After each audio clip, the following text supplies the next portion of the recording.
پاک سرزمین دا افغان راغلو کابل دا طالب جان خوشالا خوشالی بهلو شوالو خوشالا مسلمان وینو یراړلورم شو بخندا شاهدان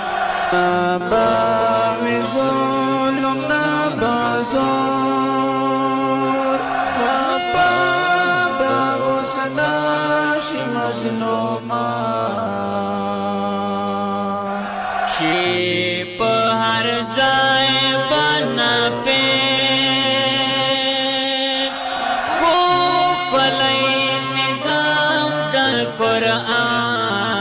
قرآن وایي نظم درویش سعید او حاجی رضوان ماشاءالله دغه قاريسeed خوستي اوس راورسېدلو خوست ته د کابل نه ماشاءالله ملګري ورته انتظار دی لارو کې ډېر